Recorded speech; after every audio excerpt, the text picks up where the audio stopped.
నా అసలు పుష్ప 2లోకి మీరు ఎలా ఎంటర్ అయ్యారు? అది పెద్ద క్వశ్చన్. ఫస్ట్ పుష్ప 1కి ఆడిషన్కి వెళ్ళా బ్రో. ఆడిషన్కి వెళ్తే 1 2 3 4 5 రౌండ్స్ అయ్యాయి. 5 రౌండ్స్ సెలెక్ట్ అయిపోయాను. 1కి భయపడ్డా. 1కి ఎందుకు భయపడ్డా అంటే స్లాంగ్ నాది కాదు, నాది పక్క శ్రీకాకుళం మాట్లాడతాను నేను, లేదంటే వైజాగ్ వస్తుంది కొంచెం.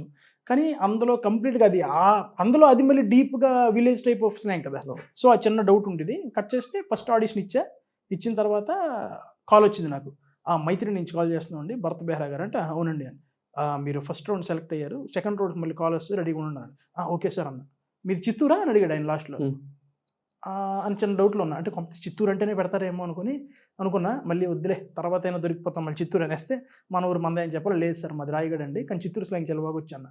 లేదు చాలా బాగా చేశారండి, మీకు మళ్ళీ కాల్ వస్తుంది అన్నారు. అప్పుడు రిలాక్స్ నేను. అయితే నేను ప్రాక్టీస్ చేసిన వెర్షన్ వర్కౌట్ అయిందని.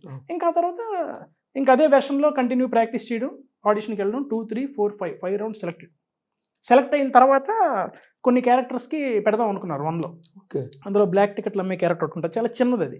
అయితే చిన్నదా అని అంటే అక్కడ డైరెక్షన్ డిపార్ట్మెంట్కి అడిగా, ఇలాగ క్యారెక్టర్ పర్లేదా చేస్తే అది ఇది అని అంటే, పర్లేదండి కొంచెం దాన్ని ఏమంటారు, అంత డైలాగ్స్ ఉండకపోవచ్చు బట్ రిజిస్టర్ అవుతారు అన్నారు. ఎందుకంటే బెటర్ ఏమైనా ఉంటే చూడండి అన్న అని అంటే చెప్తామన్నారు.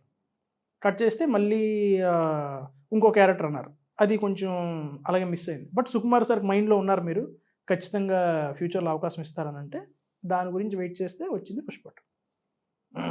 సో అది ప్యూర్ ఆడిషనే అండ్ పక్కా స్లాంగ్ ప్రాక్టీస్ చేసి వెళ్ళాను నేను. But first day shoot experience? First day shoot పిలిచారు నాకు, అంటే 2లో షార్ట్ పిలిచి ఇలాగ జగపతి బాబు గారు వాళ్ళ అబ్బాయి వాళ్ళ బ్యాచ్ విలన్ ఉంటారు అందులో మీరు అది ఇది అన్నారు. ఓకే అని వెళ్ళా. విలన్ గెటప్ వేశారు, చైన్లు గేన్లు గేట్లు పెట్టి మొత్తం విలన్లా తయారు చేశారు. ఆ ఫోటో చూసి నేనే భయపడ్డా, ఎంత దారుణం తయారు చేశారు ఎట్రా బాబు అని.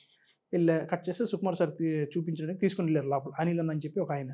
లోపలికి వెళ్తే సార్ చూస్తున్నారు. సార్ మానిటర్లో చూసి ఇలా చూశారు. అంటే అరే బాగున్నా సార్, మొన్న నీ వీడియో చూసాను రా, చాలా నవ్వుకున్నా అన్నారు. థ్యాంక్ యూ సార్ అన్న. ఓకే సూపర్, డైలాగ్స్ ఏమైనా ఉంటే చెప్తానులే అంటే, ముందు అందులో డైలాగ్స్ లేవు అన్నట్టు ఈ డైరెక్షన్ డిపార్ట్మెంట్ చెప్పారు నాకు.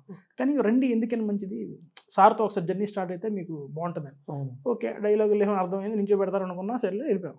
కట్ చేస్తే లంచ్ బ్రేక్ హడావిడి చేస్తున్నారే, భరత్ ఎక్కడ ఫోన్ రింగ్ అయిపోతుంది, భరత్ ఎక్కడ సార్ వస్తారు రా ఈ హడావిడి జరుగుతుంది అంటే వెళ్తుంటే నువ్వు రా కాస్ట్యూమ్ దగ్గరికి వెళ్ళి మొత్తం మార్చారు.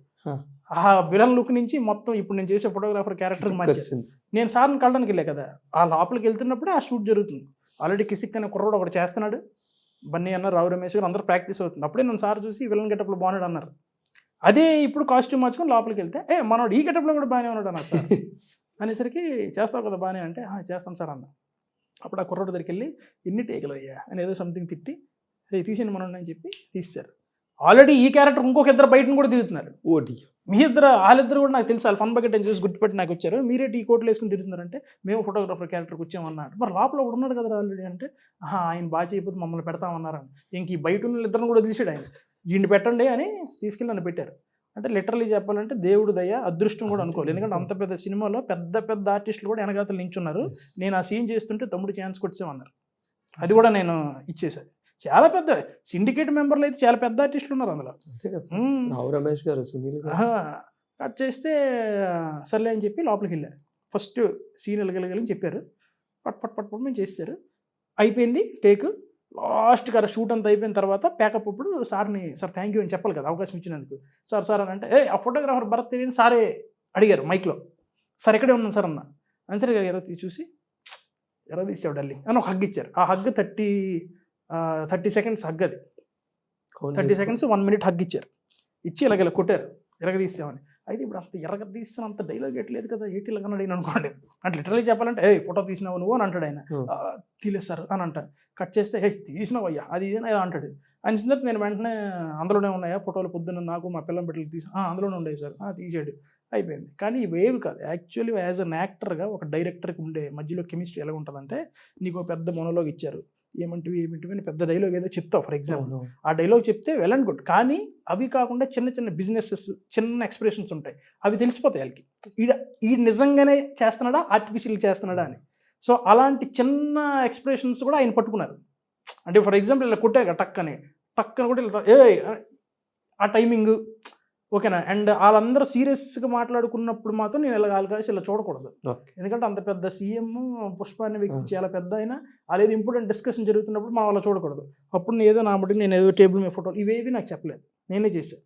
అప్పుడు అర్థమైంది, ఆహా సార్ షేక్ ఇచ్చి హగ్ ఇచ్చినందుకు దాని రీజన్ ఇది అని. మ్యాటర్ చిన్నదా పెద్దదా కాదు, ఆ చిన్నదైనా సరే నువ్వు దాన్ని ఎంత పెద్దగా చేసావని. అప్పుడు అర్థమైంది, ఓకేలే. బ్యూటిఫుల్ ఎక్స్పీరియన్స్ ఉంది సూపర్ ఎక్స్పీరియన్స్.